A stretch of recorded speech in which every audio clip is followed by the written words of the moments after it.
Welcome to the Raking Revolution podcast, your go-to source for strategies and ideas for SEO, organic growth, content creation, and business. I'm Doug Cunnington, your host. This is part 2 of the interview with Jason Barnard, founder of Kalicube. If you missed part 1, just hit the back button or go to the previous episode. Check that one out. This is a continuation of that, so we're just going to jump right into it and get into more details with Jason. For specific entities, can you give just like one or two examples, maybe the ones that people need to look at super closely? The company, the CEO, the founder, the reviewer, if you're in YMYL, that's particularly important. Who has reviewed all your articles? Get that person understood, and Google will then understand that somebody qualified has reviewed all these articles. The authors. Those are the key ones for the global website and content. But then you would also want to go into the products. Products are entities. So you want it to understand your products or your services as entities. But generally speaking at Kalicube, when people come to us, I would love to do all of that in one go. But number one, it costs too much money. Number two, it's too much work too fast. So what we generally do is start with the company. And people say, I want to optimize my website for entity understanding and neat credibility. We said, but it's not the website that Google will apply all these signals to. It's the company behind the website. Even though the company behind the website is simply a legal entity that allows you to run the website, Google needs to understand the company. Because once it's understood the company, it can understand who owns the website and therefore start applying these signals. So the website is important, but it represents the company rather than the other way around. So we start with that. If the CEO or founder has an online presence and is the face of the company, which is often the case, we need to work on that. Because Google is looking for relationships that are close, strong, and long. And the CEO is close and strong, but it's not necessarily long. The founder is close, strong, and long, permanent. So we want the closest, strongest, longest relationships we can find and build an understanding in Google's brain of company, CEO, founder, website, authors, reviewer. And if we come to the authors, which is a really interesting point, is last year in July, there was a huge update to the knowledge graph, and Google tripled the number of people in the knowledge graph in 4 days. So imagine they had 500 million people in the knowledge graph on the 1st of July. 4 days later, they had 1,500 million people in the knowledge graph. It tripled the number of people. It didn't add any companies. It didn't add any events. It didn't add any products. It added people. Why? Because it wants to understand who the authors are, because that's how it can apply EEAT signals, or neat signals as we call them, because a person generally doesn't have a website and will write for multiple websites. Whereas the company owning the website is static and fixed. The author will skip from site to site. So that's the only way Google could actually move towards a better application of neat credibility and leave links behind. Almost. Obviously, links still do count. But if you think about links, imagine what I'm saying with reviews, with history, with all the things I've written, all the podcasts I've been on.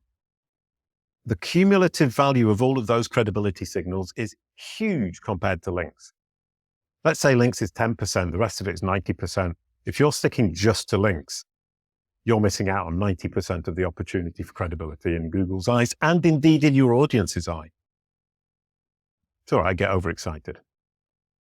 That's great, though. I was going to say, I suspect, you've been talking about this stuff for about 8 or 9 years. Yep. And it's still the first time some people are hearing about it. Yep. And to be fair to people and the world, I built Kalicube Pro in 2015 because I understood all of this. And I was naive because I thought that's what Google could already do. But it's actually taken Google 8 years to catch up with me. It can do it now. It couldn't do it 8 years ago. So I built a machine for the future. Isn't that lovely? And great timing. 8 years ahead of time. I've been waiting for the whole thing to catch up with me, which is brilliant. But it also means that I now have the machine that does the right job at the right time, and I don't need to wait a year or 2 years to get developers to build it for me. It already exists, and it's the only one in the world of its kind. Others are going to copy us. Now my job is to figure out what the next machine is for 8 years down the line. And I've sent a video to my team, and we've decided already exactly where we're going with it, and we know where we need to go, and I'm very, very, very sure that we're on the right path.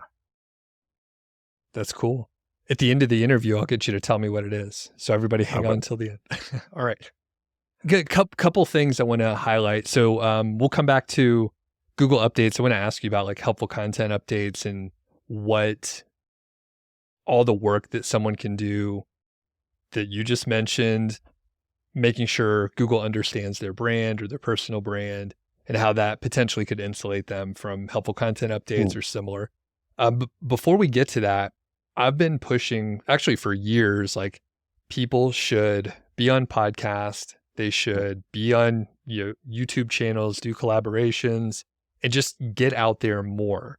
And not too many people have maybe it's confidence, maybe they're nervous to try something new, to actually like try to be on podcasts. You and I, like, that's what we're doing. Like, we're quite comfortable with it, but it's hard for people to get into it. So you actually highlighted it, but I want you to go a little bit deeper if possible, if there's more to add about how important it is to be out there, speak at conferences, and really network, whether it is podcast, YouTube, conferences, etc. How important is that? Right. That's a really interesting question from the perspective of, is more better?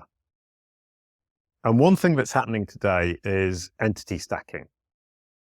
And people think, if I create lots of different profiles and push them to Google, Google will understand me and it will understand my entity rather. And at Kalicube, we talk about understanding and then confidence in that understanding. Now, the problem with entity stacking is that you're creating understanding by repetition across multiple platforms. However, those platforms are not relevant to your audience. So you're actually throwing a huge curveball to Google.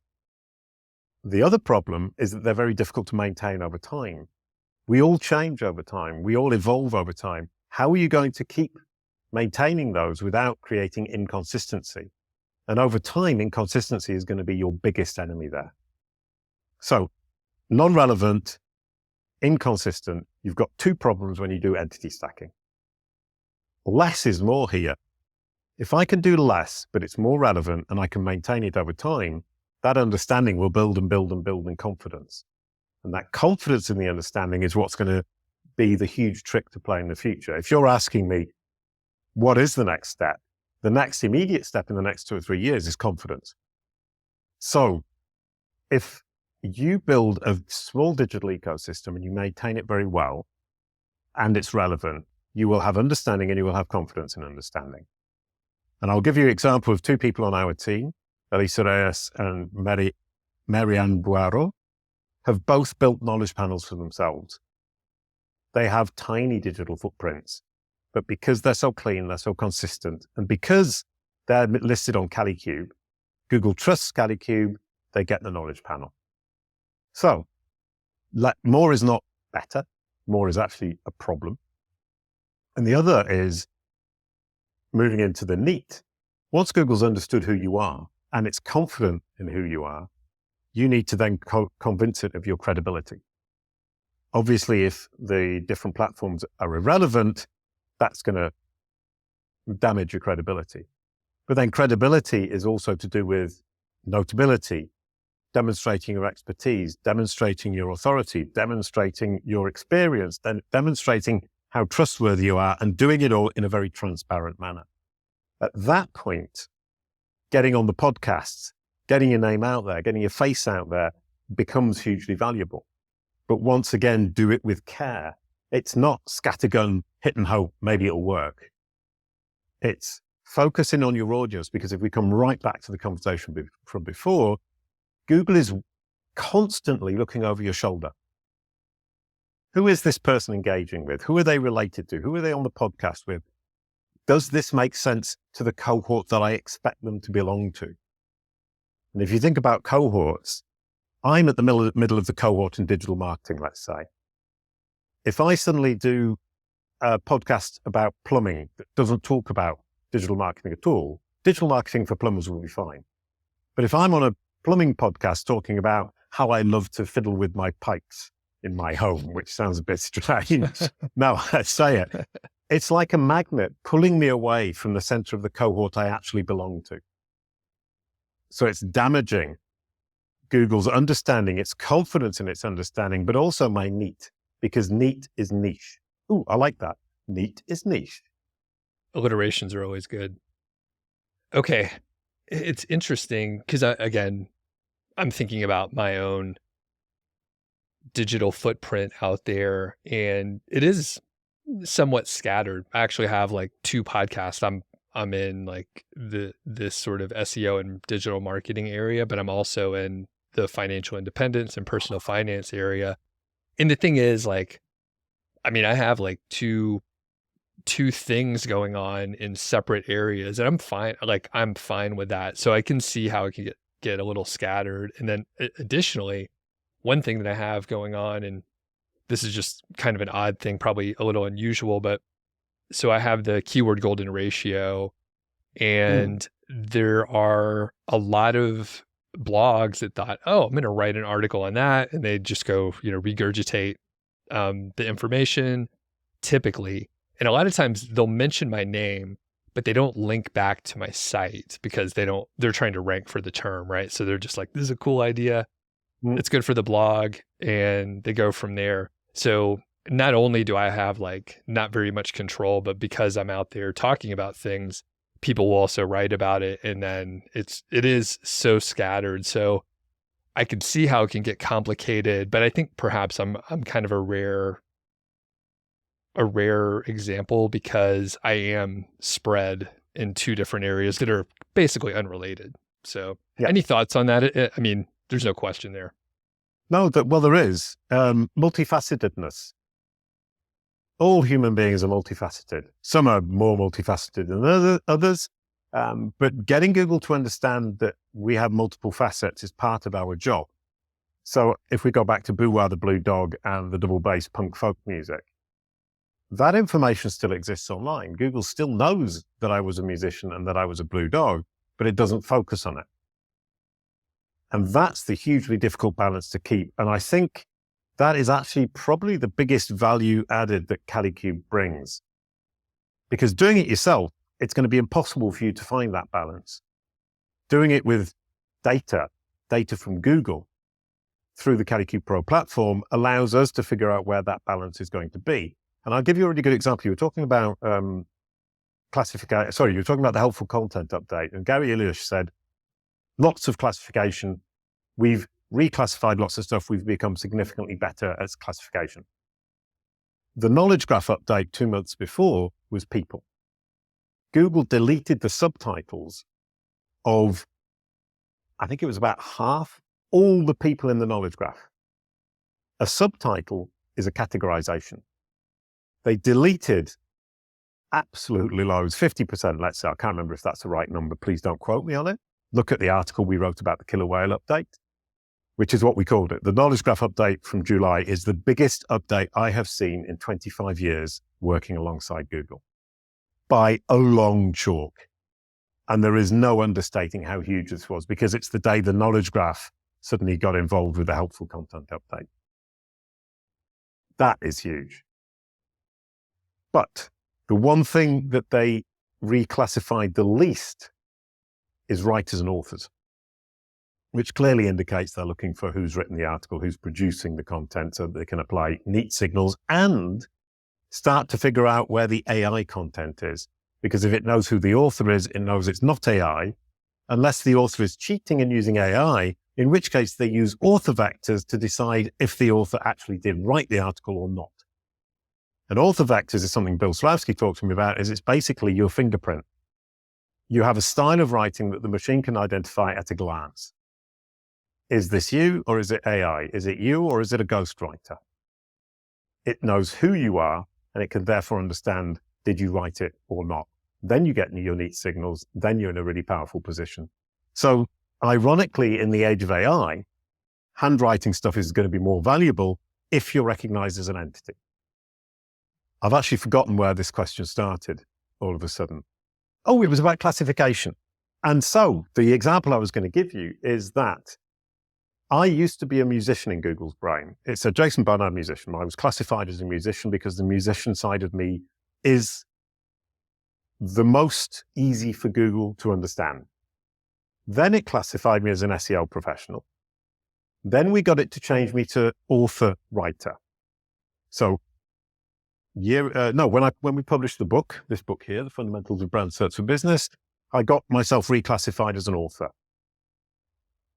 Google did the killer whale update and reclassified a lot of people as authors and writers because it was saying, for example, Olga Zar was saying, oh, I want to be an SEO professional. He said, no, you don't. You want to be a writer who specializes in SEO. It's better to be recognized by Google as a writer who has a specialist topic than be an SEO in Google's brain, because then your content has more value in terms of credibility. Then, of course, Kalicube being Kalicube, Jason Barnard being Jason Barnard, I can't let that lie. So against the flow of what Google's trying to do, identify writers, I decided to change my subtitle to entrepreneur. And we just managed it. It took us 2 months. So Google then switched me from writer to entrepreneur, so I can get Google to reclassify people. And that classification is huge because as an entrepreneur, if you think about whatever projects I'm doing, as an author, my credibility gets applied to my articles. As an entrepreneur, my credibility gets applied to my company. That's better for me. If I start another project, my credibility will be applied to that other project. So you really need to think about your categorization, your classification, to understand which is the best one for you in terms of your audience and Google. And obviously for my audience, if I'm going out saying, well, I'm an SEO professional, great, wonderful. I'm an entrepreneur. That's pretty impressive. Makes me seem more important, even though I'm not. So being able to, and I will say the word manipulate Google, is huge power. That's great. It makes me really think about what I might need to do. I'm lazy by nature, so I may not do anything and just like let it sit where it is. But there could be, I'm writing a book right now, so there could be a scenario where it makes sense for me to really manipulate, or, it's giving Google the data that we want it to see sort of up front. Yeah. It's shining a light on the stuff that we want Google to focus on, which is what I did with the Blue Dog, what I'm now doing with Entrepreneur. It's really important to make sure that you decide, Google, John Mueller, Gary Irish, they say, don't make Google guess. It's a bit trite as a thing to say, but it's you who makes the decision. You decide which pages are important on your website that should be indexed. You decide who you are. You decide how you should be perceived by your audience. Don't let Google make its own mind up. And here's an analogy I did use in the past, and I've forgotten about for a while, is letting Google decide who you are and how to represent you to your audience is like letting your mother pick your clothes to go to the high school dance. That's a good one. We're coming up towards the end here. And do you have a hard stop, by the way? Yeah, in 8 minutes. Okay, perfect. So quickly, let's cover 2 things. One, I'm curious about like helpful content update, maybe some of the other recent updates. I know you're focusing more on brand SERPs versus just SERPs in general, but what have you seen from maybe the companies you work with that had a good handle of their brand SERP versus companies that did not, and how they might be impacted? Which is a lovely question, because our clients see growth in business through the multi-channel marketing that we're doing, the omni-channel marketing that we do. So we will place them to be standing where their audience is looking, on the platforms their audience hangs out on. Show that audience that they have the solution, invite them down the funnel, which is usually to their website. That is what the Kalicube process does by optimizing your digital ecosystem. Google then sees that you are serving the subset of its users who are your audience on these different platforms. So it understands that on LinkedIn, you're engaging with your audience and your audience is engaging with you in a positive manner on YouTube, on Forbes, and that audience is then going to your website and converting. Google sees that you're satisfying these people. Google's a recommendation engine. It sees that you're a great solution wherever you're solving the person's problem. And at that point, it's always going to recommend you over the competition because it knows that you can serve your audience better. That's where the packaging of Google for Google comes in. If you can package all of these different platforms, including your own website, in a way that makes it easy for Google to digest and understand that you're serving the subset of its users who are your audience, it will recommend you as long as you have the content that satisfies that need. So it truly, I mean, the word holistic gets overused, but this is truly holistic. Being able to demonstrate to Google that you're serving your audience means that you have to actually serve your audience, which is great for business. And then Google is simply a natural extension of that. It wants to recommend the best in market. You need to demonstrate you're the best in market. To demonstrate you're the best in market, you actually need to be the best in market. So we're looking at business, and SEO comes last. Now, knowledge panel. So I have a lot of content out there, and based on what you said, some of your team, they have knowledge panels and they have kind of a small footprint. So it seems like something I should be able to get a handle on. Yes. What would it take, without knowing anything other than I've published a lot of stuff over time? How long do you think it would take for me to have a knowledge panel with the things that I want to be shown and displayed there? Right. Very practical question. Knowledge in Google's brain is in 3-month iterations. So you can expect improvements every 3 months. So you would, if you cleaned up your digital ecosystem today or this week, in 3 months' time, you would expect to get a knowledge panel sprout, which is just that the knowledge panel exists, but Google doesn't show it when somebody searches your name. But it exists in Google's brain, it just doesn't display it. And at Kalicube, we've got tools that will help, free tools indeed, that will help you find that. Once you have that, you can give that as a reference to Google on which you can hook all of the other information you're giving it. So you can then say, this is me in your system, and these are all the corroborative sources that prove that what's going on here is exactly what the truth is. 3 months later, you will have a bigger knowledge panel. So it might have your name, your photo, your description, and 2 social media channels. At that point, if your name is ambiguous, it won't trigger when somebody searches your name. But if your name isn't ambiguous, it probably will. If you're in a geo region where you're notable, then it probably will as well. But it wouldn't trigger in Australia if you're living in Canada. 3 months later, you would probably have your age, a company you founded, and potentially the people also search for, which is the other people that Google associates with you, so your cohort. And that's when you start to see where Google sees you as part of the internet, the wider world. And after 12 months, you would expect to have what we call the knowledge panel cards. If you search for Leonardo DiCaprio, you will see a really lovely representation with knowledge panel cards that are colored, with a video, with Twitter, with photos, with information. And that process, if you do it right, would take about 12 months in 3-month iterations. And one point about the knowledge panel cards, if you search for somebody, Beyonce, Leonardo DiCaprio, who are famous, you say, yeah, that's normal. If you search for Jason Barnard, Jasonbarnard, you'll see the same thing. I look really famous, but I'm not. Google is simply very confident and wants to represent me in the best way it can because I've educated it over the last 12 years.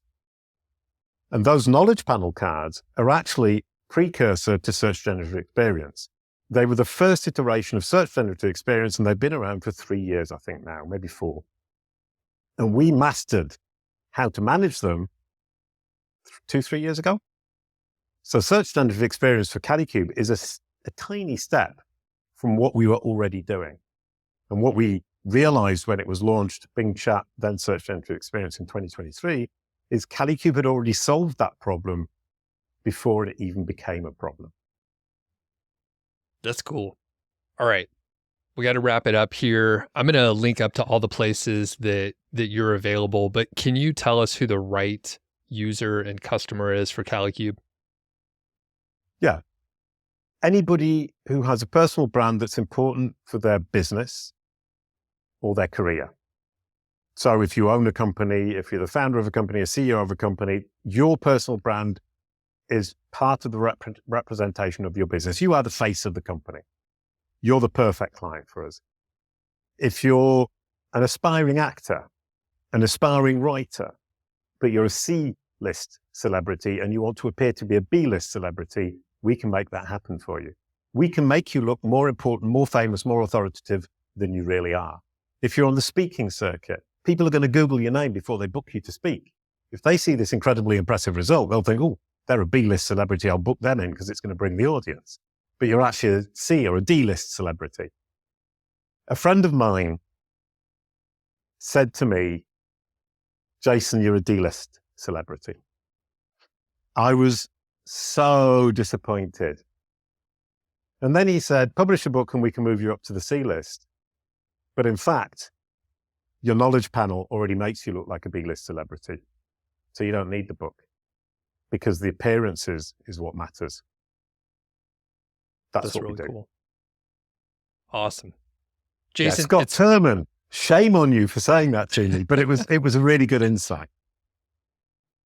Yeah, it's a great analogy. And yeah, this has been a real pleasure, Jason. I wish we could talk for longer. Thanks for pulling the bass around, the double bass around.